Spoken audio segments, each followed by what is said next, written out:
Good evening, Treasure Valley. How are we doing tonight? Oh, that's nothing. Give it.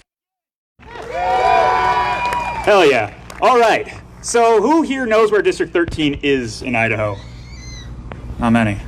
So that's the far side of Nampa. Not a lot of people, I imagine, came out here for that. Who out here is from that area of Nampa? Anybody? We got some. Excellent. Give it up for you guys. Perfect. So in Idaho, I've grown up here my whole life. I lived here. I've worked dang near every job that you can think of. Guys, if it's too loud, worked in let me government, know and I'll move back. Served our Idaho National Guard. I've worked in the private sector as a small business owner, as a small business employee. I've worked in big businesses. And there's one common thread that shows up every single time to cause problems. Does anybody know what that might be? Government. Every single time. Do you realize that in the state of Idaho, that the state not only participates in the sale of liquor, but has a single monopoly on it? That every single liquor store in the state of Idaho is owned by the state. So much for free markets. In the state of Idaho, you do not have the choice on whether or not you want to consume a narcotic as your painkiller. That is your choice of primary painkillers for severe pain. Let alone, we know cannabis is far less addictive and in some cases more effective. These are the problems that we need to address in Idaho. In Idaho, we have a spending problem. In Idaho, we have people who are morally bankrupt. We have people who are intellectually bankrupt. And we have people who are bankrupting our coffers, making our homes bankrupt. And it is for these reasons that we need to stand together. We need to not be left. We need to not be right this election season. We need to stand together as Americans.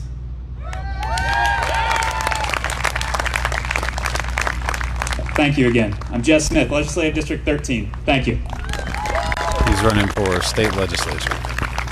Hey, give it up one more time for Jess Smith real fast. That's great. We're lucky to have liberty lovers like Jess Smith running in our home, beloved state of Idaho. We need more of them. And I'm about to introduce the next one, Mr. Joe Evans, the candidate for Congressional District number 1. Get up for Joe. How's everybody doing tonight? Okay, we all know 2 centuries, 204 years ago, our founding fathers penned one of our founding documents. Who knows what that document was? Declaration of Independence, right, you got it. And in that it enshrined 3 important values that we all share as Americans: the right to life, liberty, and the pursuit of happiness, right? Who here tonight believes in liberty? Who here tonight believes in the pursuit of happiness? And how do we do that? We get government out of our lives. One of the things we have not seen in Idaho and in the United States in a long time is the process of active ungovernance. They've made rules for you. They've made laws for you. They've made rules and laws that apply only to you and not themselves. We've all seen it, right? So let's balance the books.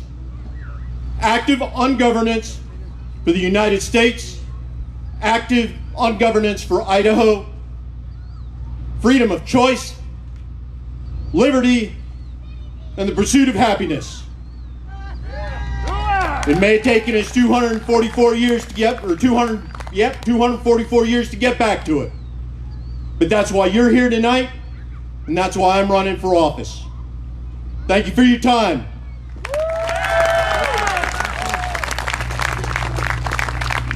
Hey, get up for Joe one more time. Get loud. There we go. Hey, if you live in District number 13 or District number 1, you've got to go out and vote for these guys. Everyone got me? They are liberty lovers. They are liberty advocates, and they are standing up for our rights every single day, and we need more of them out there. So thank you so much for your comments. Now, ladies and gentlemen, we want to thank you again for the support this evening, that you've come out and you've shown that the liberty movement is not dead. It is alive and well, and you are evidence of that. Every single one of you here today is evidence of our movement growing and thriving. So please give another round of applause for all of our speakers here tonight.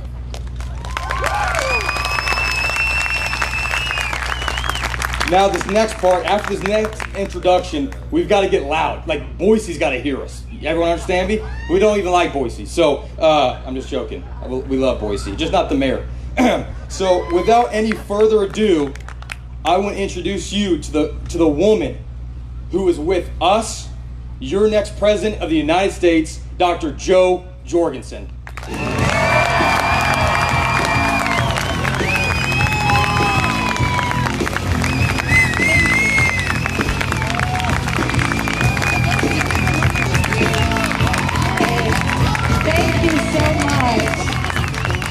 Thank you.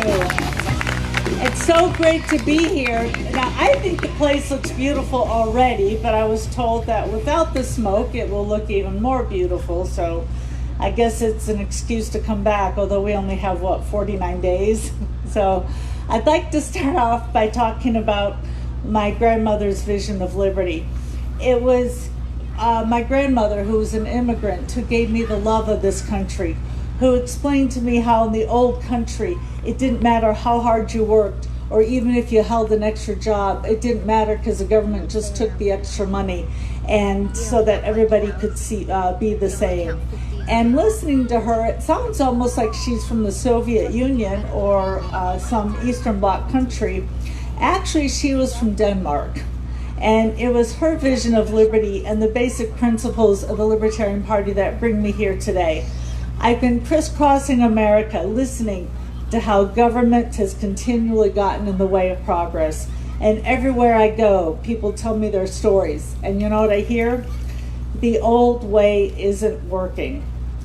Rather than waiting for the politicians to wise up, I think that you know best what's best for you, and that's why I'm asking for your vote for President of the United States.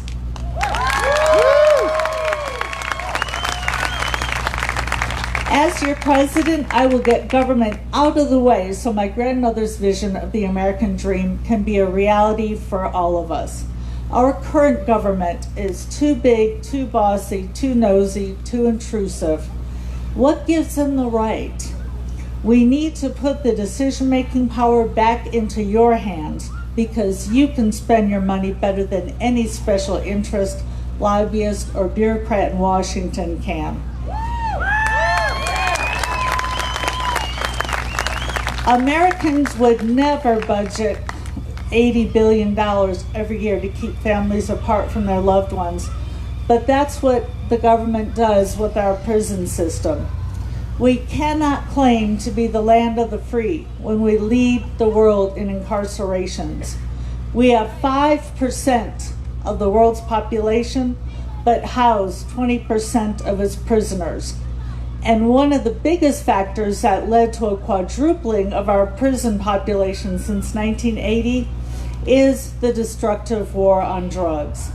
In particular, mandatory minimums have taken discretion out of the hands of judges and instead forced mothers, fathers, brothers, and sisters to be put in jail for 10, 20 years, sometimes even life, for a supposed crime that has no victim. All we have to do is take a step back to the Prohibition era to see the parallels. Despite realizing how poorly alcohol prohibition went, we have replaced it with a carbon copy. Drug kingpins replaced mob bosses, and drug dens have replaced speakeasies. When was the last time you heard of a liquor store owner going up and down the halls of a high school, trying to push gin on high school students? Or when's the last time you heard of a vodka addict breaking into houses in order to support a vodka habit? And when's the last time you heard of two liquor store owners having a shootout over the best corner? What we have now is not a drug problem. What we have is a prohibition problem.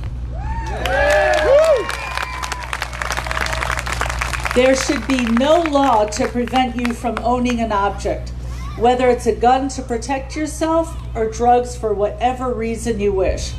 If there is no victim, there is no crime.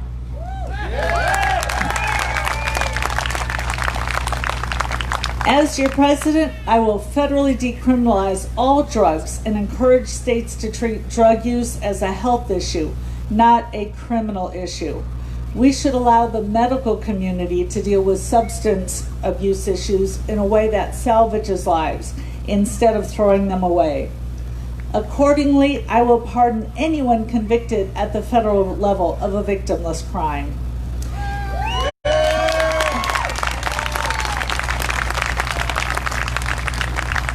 This is just one step towards ending the over-incarceration of people of color and letting consensual adult activities become safer and destigmatized.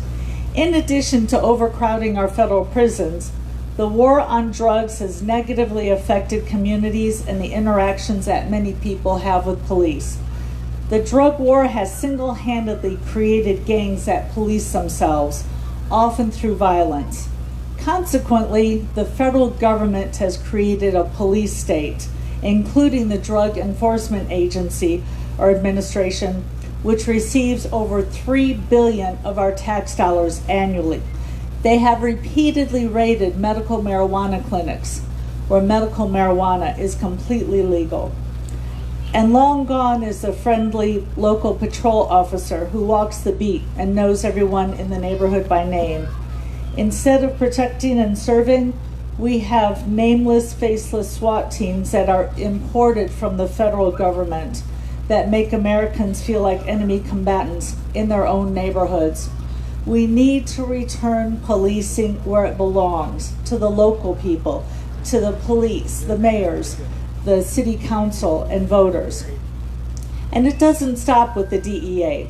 In recent months, we have seen the Department of Homeland Security, which receives another $50 billion in tax dollars, patrolling our streets in military fatigues and armored cars, attacking peaceful protesters and media. As your president, I will defund federal involvement in policing, including the DEA and DHS.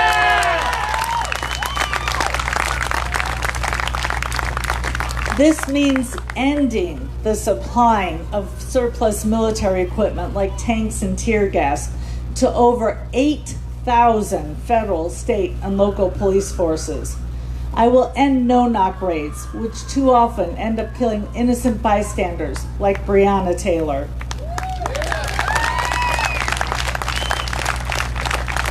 And as Libertarian Congressman Justin Amash has brought up, when police do misbehave, it is nearly impossible to take legal action against police because of an arcane doctrine known as qualified immunity, which states that victims can only successfully sue an officer when, quote, clear civil rights violations, close quote, have already been established in a prior case. When I am your president, I will end qualified immunity so that police are held to the same standard as everyone else.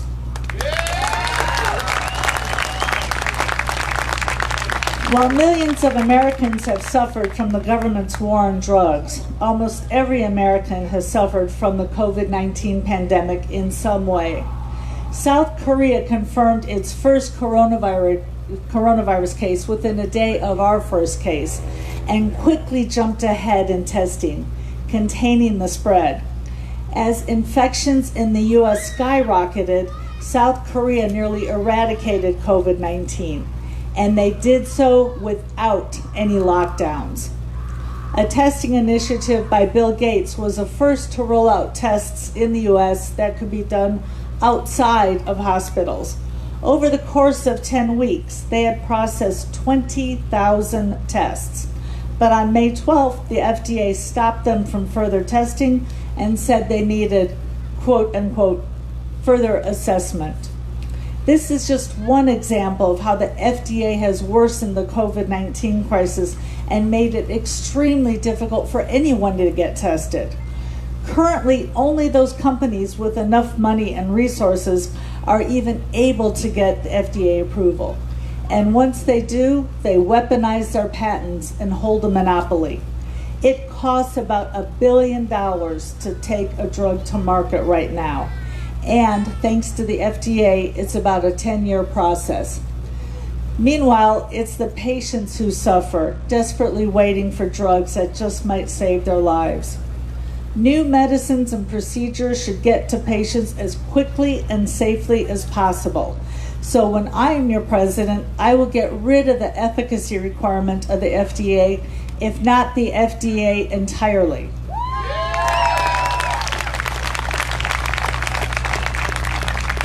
The FDA is not the only issue with the American healthcare system. Let's be honest, it's not working for anyone.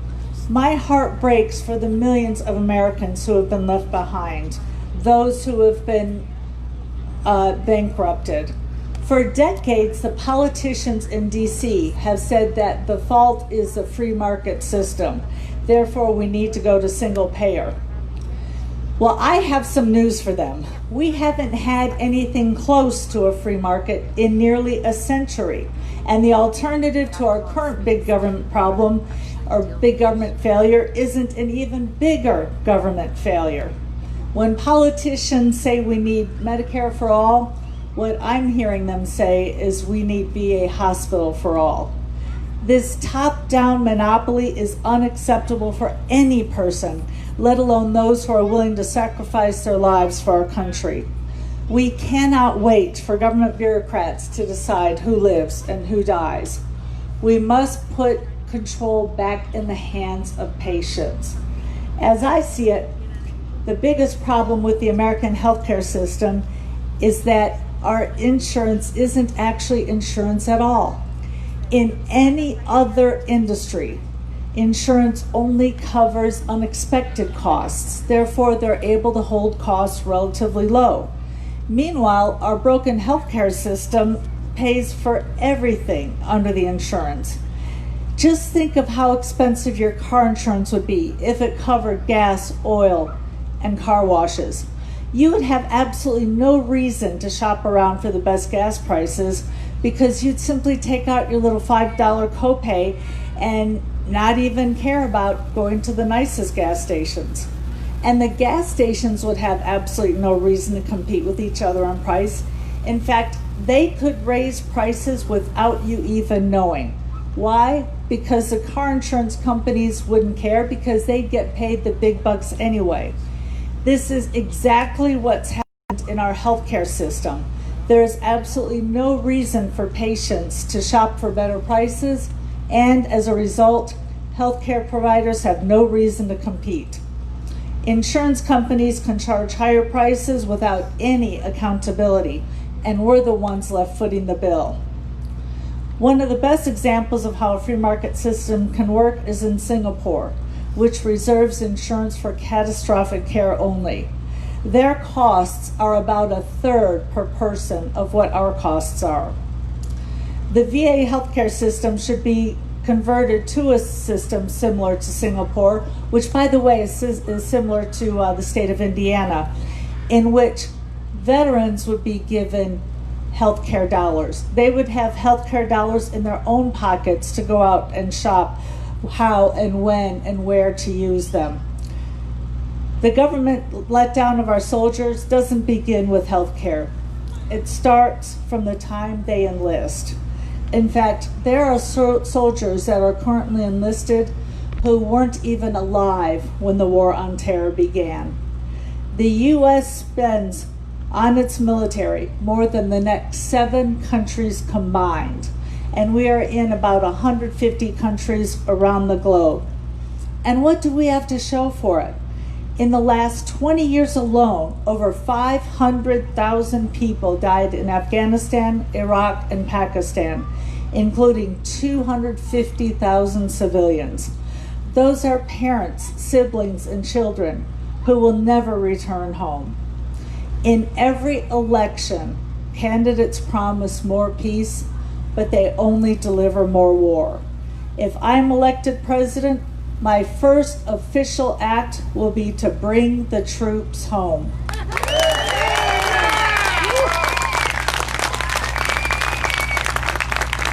I will turn America into one giant Switzerland, armed and neutral. Our military Our military must be trained to defend our shores, but we have to stop meddling around the world and make peace with our world neighbors. The military budget is far from the only example of how the government has misdirected our economy. The IRS taxes Americans at every turn, and the tax system is so complicated that only those who can afford personal accountants or tax lawyers can even navigate the code. That same IRS that taxes us to death also probes into our personal financial lives, deciding how much each of us should pay.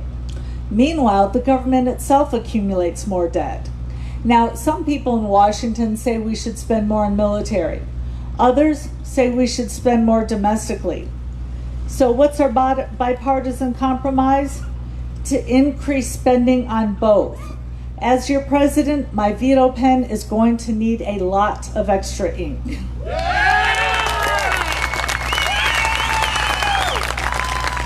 Runaway spending is also made possible by the Federal Reserve. When the federal government isn't able to raise taxes, it simply prints more money. Without any backing, since the Fed was created over a century ago, the American dollar has lost 96% of its value. We should reduce regulations to allow cryptocurrency and any other form of currency to enter the market. As your president, I will first audit and then end the Federal Reserve.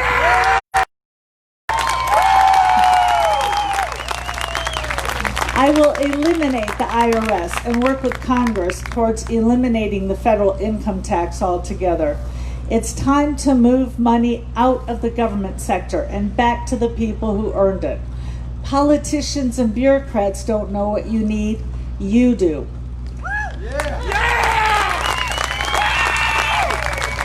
When it comes to cutting spending, we cannot take any options, any solutions off the table. I would encourage baseline budgeting. So instead of assuming we're going to have an increase every year, we start at zero and decide what's vital from there. It's time for the government to balance its checkbook in the same way American families do.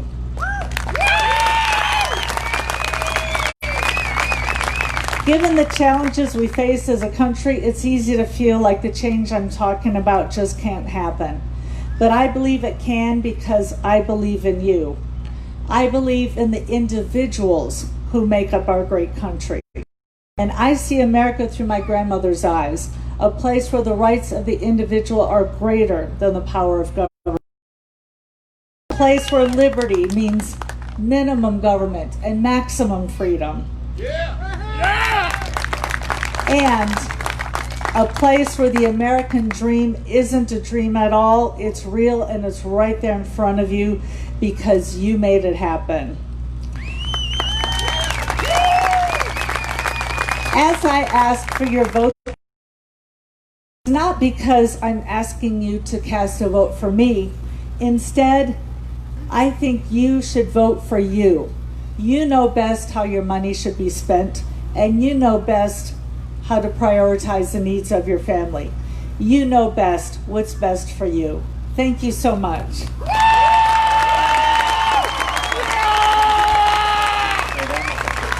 So I would love to take question and answer. Meanwhile, I'll get my bottle cap so I don't pollute your gorgeous state. All right, if anybody has any questions, please come right up here to the front. I will gladly help you out with that. Come on down. By our quick estimate, we're looking somewhere around 250 people is about what I counted. So okay. it's like What a would be question the from the benefits media. that you see instead of the two-party system that seems so gridlocked right now? Having a strong third party of any type, you know, to help hopefully unlock that gridlock. How would that happen? How do you see that as a benefit that some people don't think about? A lot of people think, oh, it's a small third party, you know, it's my vote's being thrown away. But if you can build a strong third party, how that would benefit how the government works now? Yeah, well, first of all, I would suggest there is no alternative unless there's another party. In fact, I've been telling people #fake debates, that as long as we have who the media dub as two old rich white guys, and I would add the even more important part, which both of whom want to spend your money, both of whom want to make decisions for you, neither of whom will bring the troops home, neither of whom are going to do anything about the crushing healthcare costs. I would suggest that, for instance, with the debates, limiting it to two is only helping the Democrat and Republican parties, not America. We need to have a third party heard to have a real choice. And also bringing up Idaho, and you are a very red state. Now, if you love what Donald Trump is doing, I'll tell you, vote for him again. However, if what you wanted was an outsider, if what you wanted was somebody who was going to cut spending, cut the debt, bring the troops home, somebody who called himself a businessman and said he was going to do all this, if you're not happy with that, you're wasting your vote voting for Trump. He's going to get the... So in Idaho, it makes it really easy for you guys because Trump's going to get the electoral votes anyway. So if you vote for Trump, that's a truly wasted vote if that's not what you want. If what you want is something different, vote for me to send the message because he's going to get Idaho's votes anyway.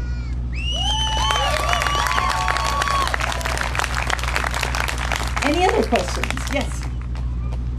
Oh, I'm sorry, there's a line up there. Hello, Dr. Joe. Hey. I'm curious, have we tried to spearhead any kind of a ranked voter initiative? A lot of my friends have the message coming back for them. They don't want to waste the vote. Right. Yeah, I do agree with ranked choice voting, and in fact, I'm going to go up to Maine because they have ranked choice voting. First of all, Maine treated Gary Johnson very well. He did pretty well, and now in addition to that, they've got ranked choice voting.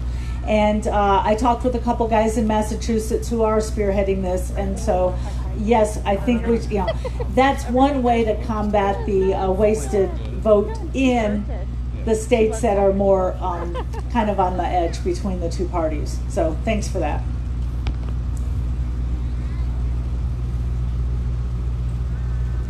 Hello, Dr. Jorgensen. Hey. It's a pleasure to meet you. Thank you. You seem too. like a really lovely woman, and it's nice to see a really lovely woman run for this position. Well, thank you. I'll try to live up to that.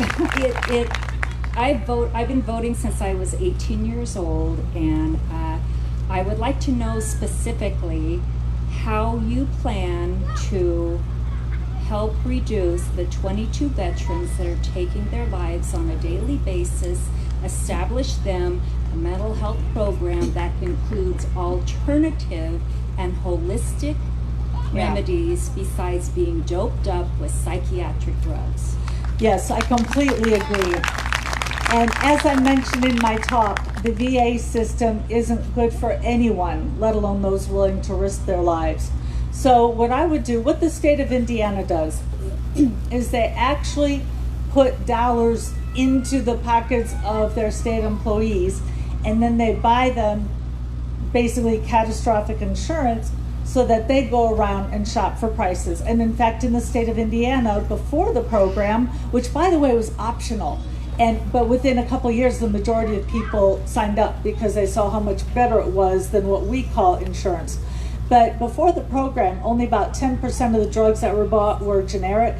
And shortly after, about 90% of the drugs were generic because they were shopping around and they got to keep their savings. And that's the way it should be. If you go to buy, a car or a computer or even groceries, if you shop around for a better price, you get to keep the savings. So I would put dollars into the pockets of the veterans as well as the people on Medicare and Medicaid to get the ball rolling, because what we can't do, government has inflated healthcare costs so much now, we can't just yank the rug out from underneath people because the costs are too high. So for instance, in the US, heart bypass surgery costs about $130,000. In Singapore, $18,000. So just like we have cosmetic surgeons and LASIK surgeons competing on price and quality, we need that for every area of medical care, and get the veterans out of the VA system.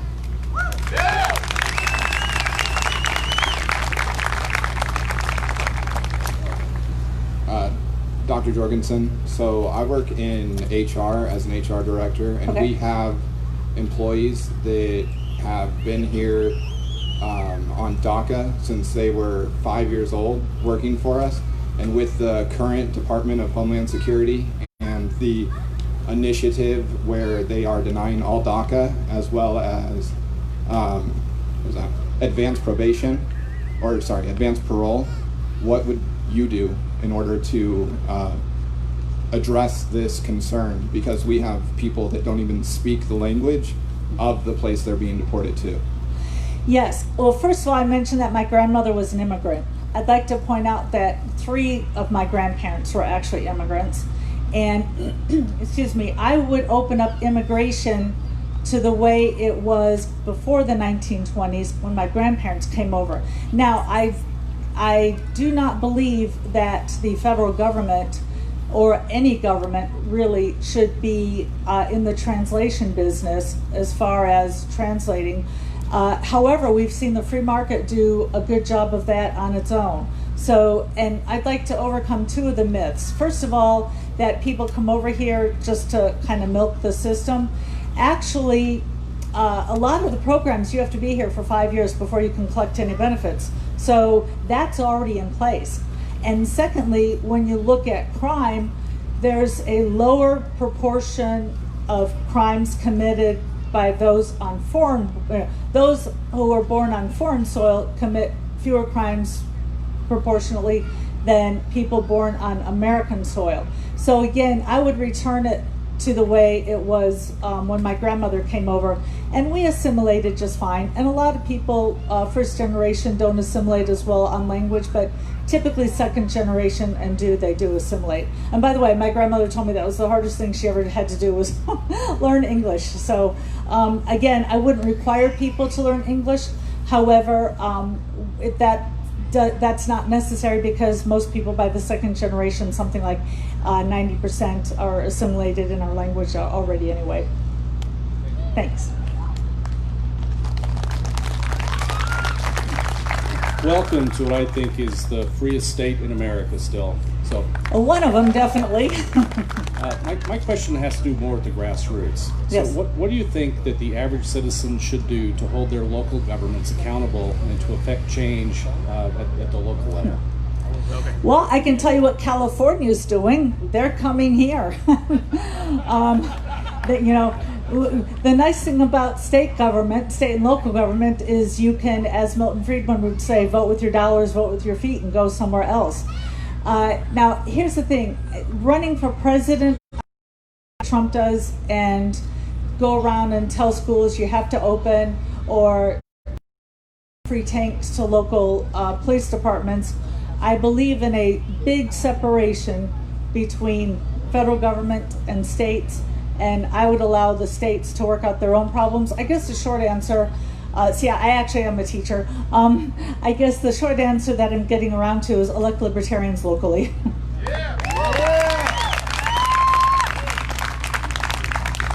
Hello, Dr. Hey. Dr. Jorgensen. My mother's maiden name is Jorgensen. They were also from Denmark, and so you had my vote when I read your name. So spelled S-E-N, I guess? Yes, S-E-N. My question, first of all, my sister wouldn't forgive me if I didn't tell you that we all love you very much. Well, thank you. And my question is, I plan to run for president someday. What advice would you have for me? Block off lots of days in your calendar. It's very busy. No, I think it's good to come up through the ranks. When I started out in the Libertarian Party, 40 years ago, I really didn't become active until about 30 years ago, but I did petitioning. And the state of South Carolina, where I live, we've got actually pretty good ballot access laws. So I would go and help other states petition. And I also I was state vice chair and county chair, just to kind of get a flavor of politics. So immerse yourself. And the number one thing that I would say that any libertarian should do running for whatever office is to understand the reasoning for why we're putting out the laws why we believe what we believe. Because it's easy to become a libertarian for your reason, whatever it may be. But as a candidate, you're selling libertarianism. So you have to be like a salesperson. And for instance, if somebody comes in and you're selling cars, you don't just say, well, I like this car because I'm a 40-year-old guy and I like sports cars. You got to know, okay, the parents with the 3 kids, they're probably going to want a minivan or an SUV, or a young person probably wants a less expensive car. So you've got to discover why different people join the party and how it benefits everybody, and talk about the benefits as opposed to what I think we did when we shot ourselves in the foot years ago and talking about what we want. So figure out what the voters want and talk about what they want. But here's the good news, is that freedom always wins. To quote somebody, freedom works and freedom is right. So it's always the best practical solution. You just got to figure out how it's the best practical solution. Thanks. Hi, Dr. Joe Jorgensen. Hey. So, Joe Rogan just announced that he's going to be doing a 4-hour podcast without advertisements or interruptions, and he's going to be the moderator throughout the whole entire thing. And he wants Biden and Trump is already on the seat, reserved and everything. We're just waiting on Biden. I'm just wondering if your supporters spam the living crap out of social media without coming off as like Russian bots or anything. Would you be down for it? Yeah, I would say let the free market work. Tell them, vote with your feet, vote with your dollars. Tell them that's what you want. Now, I do know that, my people were in talks with his people. I don't know where that ever came about. But, yeah, I would definitely say I'm a loyal listener, and this is what a loyal viewer, and that's what I want. Let me tell you, though, we are talking with somebody else about possibly offering a debate to the 3 of us in another city. So we're working on that. So, and not that I expect them to come, but but thank you for that. So Joe, I'm a second voter. My first voter was 2016, and I heard about Gary Johnson through a meme video, basically, about his position on marijuana. But that's basically all that became of it. So the question that I'm going towards is, how would you suggest that we actually promote the party and vote for the change and get people on board? Because there's so many libertarians out there who do not know that they're libertarians. How would you say that we get the message out with them, without them scrolling past a Facebook video or a Facebook post, seeing that it's something that doesn't necessarily interest them, and just keep going, keep right on going? Yeah, well, I would say, first of all, find out what they're interested in, and then show, again, how our solution is the best. Now, here's the advantage of having me as a candidate. I think this is probably the best compliment I've received in the entire campaign. Elijah, who was one of Adam Kokesh's core supporters, he said the great thing about having me as a candidate is he can show my videos to any video of mine to his grandmother and not be embarrassed. So keep in mind, I've got a very middle of the road, not middle of the road message, but let's say a message for middle of the road people that you don't have to worry about being embarrassed by what I'm suggesting. So I would say, find out what they want and show them how we can help. And we just finished putting up, I think, our last little issue thing where we dive into the issues a little more in depth. So usually somebody's got at least one hot button, one thing that they're interested in. Thanks. Hey, Joe. Hey. I'm not promoting any sort of business, so please don't look at my tag here. I can't read that far anyway from here, so you're good. Perfect. So, as an educator yourself, I'd like to know what your thoughts are, or what you would want to change inside of the education system as far as rising inflations for college tuition costs, as well as what you would do for Common Core math. So, education is a local issue and should be decided among parents, teachers, and students. And I believe this is on my website, at least the first part. The needs of rural Appalachia much different than the needs of downtown New York City, different from the needs of people in Idaho, of course. And so the federal government should not be involved. Now, unfortunately, I can't just get rid of the Department of Education the first day like I can bring the troops home. But what I can do is refuse to sign budgets that Congress brings me without seriously, we talk about defunding the police. How about we defund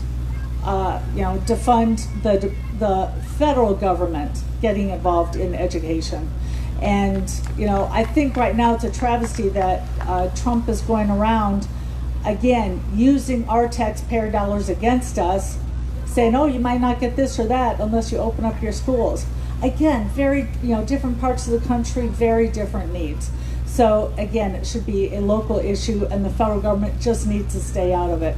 And tuition went through the roof when the government got involved, and we need to get the government out of there. And I don't know if you saw this, there was actually a very funny, they were having a hearing in Congress with all the bankers, and I don't know if it was Nancy Pelosi, somebody said, maybe it was Maxine Waters, I don't know, but somebody said to them, and what are you going to do about the outrageously high student loans? And right down the line, each president of the private bank said, we're not in that anymore. The federal government has that. Like look at yourself. But last, let me add, I do not think we should have free college, because right now the statistics are, if you go to college, on average, you're going to earn about $1 million more than somebody who doesn't go to college. So why should we have electricians and truck drivers and store cashiers paying for the college education of doctors, lawyers, and accountants? They're going to be making more money. Let them get their own, pay for their own education.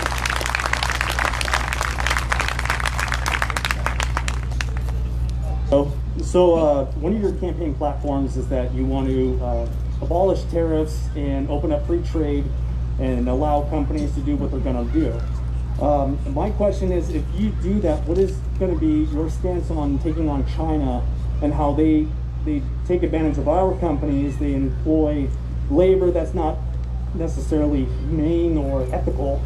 And they have their own humanity crisis going on over there. How do you deal with maybe countries who want to take advantage of us that way?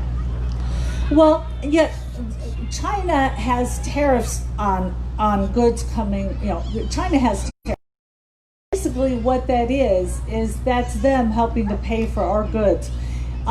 If you look, let me start off by saying we absolutely cannot get into a war with China. We have the wherewithal to blow each other up. We cannot get into a war with China. We have to be good neighbors. And you look back at Japan. They're the ones who got us into World War II by bombing us, right? Two things. First of all, some historians say that one of the reasons they bombed us is to protest the tariffs. But secondly, they would never bomb us now because we're one of their best customers. We buy so many Toyotas and Hondas, they're certainly not going to bomb us now. So if we're good neighbors with China, they're certainly not going to bomb their best customer. And I would suggest that opening up free trade, not only is it the right thing to do, but to quote a famous saying, where goods cross borders, troops don't. And that's a good self-defense policy.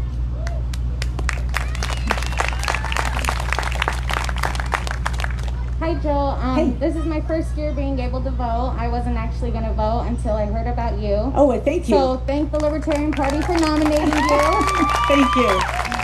My question is how you would handle ICE. I'm from a highly populated community of Hispanics, and one of the hardest issues trying to get across to them about the Libertarian Party is that we're not for ICE, we're actually open for immigration, and I was just wondering your thoughts on that. Right.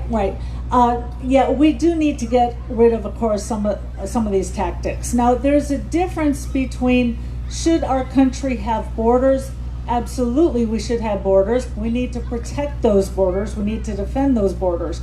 However, if we're going to be a stronger country, we need to welcome people in, not just to help them out, but to help our country out, because overall with immigrants, GDP does go up. It tends to be the people who are hardworking, like my grandparents were. And basically, I'd flip the system we have now. Right now, most people stay out, only a few come in. I'd flip it so that most come in and a few stay out. So, thanks. Hey. Hi. This will also be my first year voting Libertarian. The biggest critique that I hear is that the Libertarian Party doesn't care about marginalized groups or minorities. Can you explain a little bit how that's not true, hopefully? Yeah, I would suggest it's the Democrats and Republicans who don't care about the marginalized groups, and that it's the power of government that got us where we are today. And I noticed you're wearing a Black Lives Matter shirt. One of the messages I've been trying to spread is that, and I'm sure you've heard the story of Rosa Parks, right? Heroic black woman who refused to sit on the back of the bus. What they're not telling you is the rest of the story, which is that that was a government-run, government-owned bus. And if you look at, and by the way, 60% of the ridership back then were blacks. So look at how a free market would handle it. The way a free market would handle it is, let's say Uber. What if they discriminated the best 60% of their customers? They would go out of business as well they should. But the government can't go out of business because there's no accountability. And if you look back at, when the slaves were first freed, they were actually doing a great job economically because they were skilled craftsmen. I mean, they were the ones doing all the work, right? They were skilled craftsmen. They were willing to work for a lower price because that's what you do when you start a company. That's what I did when I started my company. I offered lower prices just to get in the door. And what the whites did, instead of saying, okay, we got to figure out a way to compete against them. We got to figure out how do we keep them out of the market. Well, instead of simply lowering prices and competing with them in the marketplace, they went to government, and we got Jim Crow laws and everything else. So I would suggest the free market does a much better job. And I was criticized for saying this, but I'm going to repeat it anyway.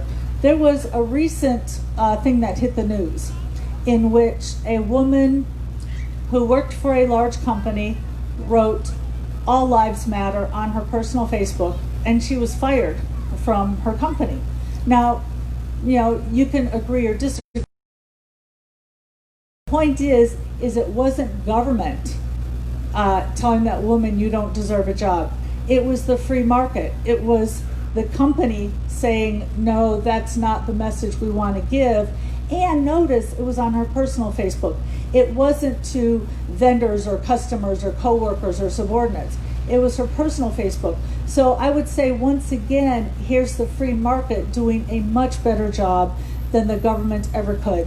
And if libertarians not wanting the little guy since 1970, and I realized, okay, so now I'm being a teacher. I am a lecturer, my full-time job. The Libertarian Party, since their first run for office in 1972, has said that gays should have the right to be married. And yet, we got Barack Obama and Hillary Clinton as recently as 2012 saying gay marriage should be illegal.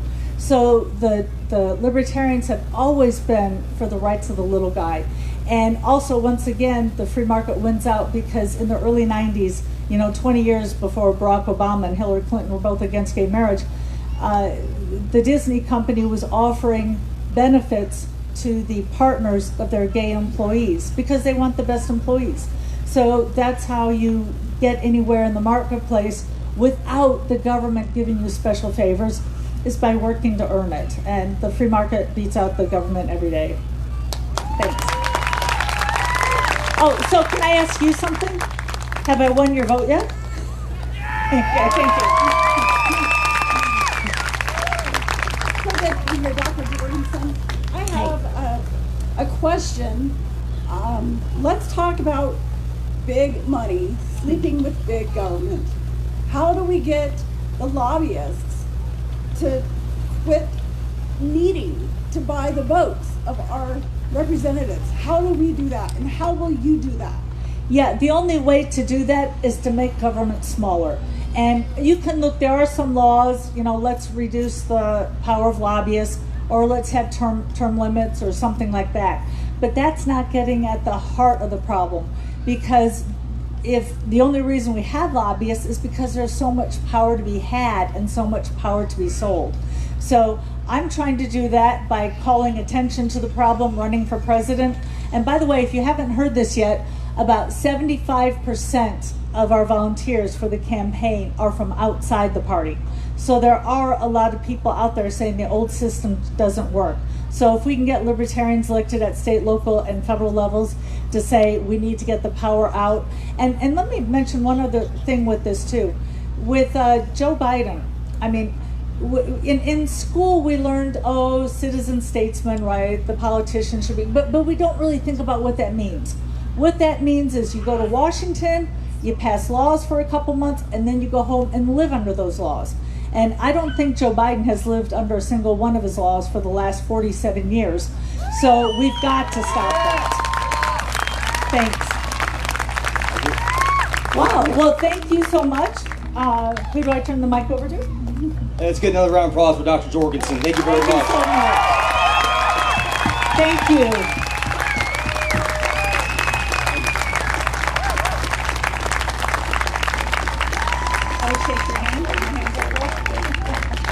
I have to say this.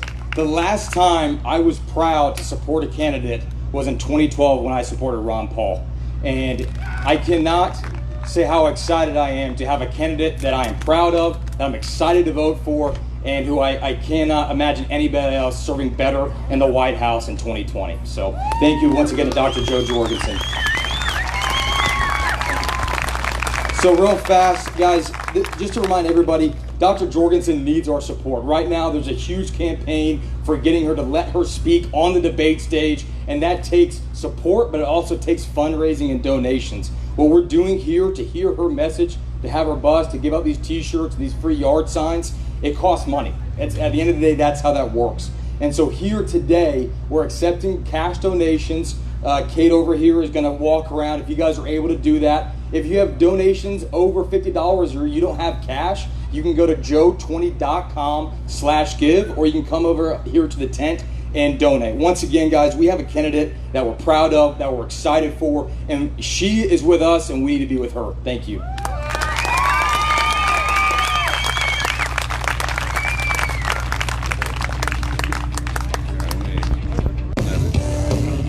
going to flip around. I'm just going to turn around and sign off. All right, guys, 1 second here.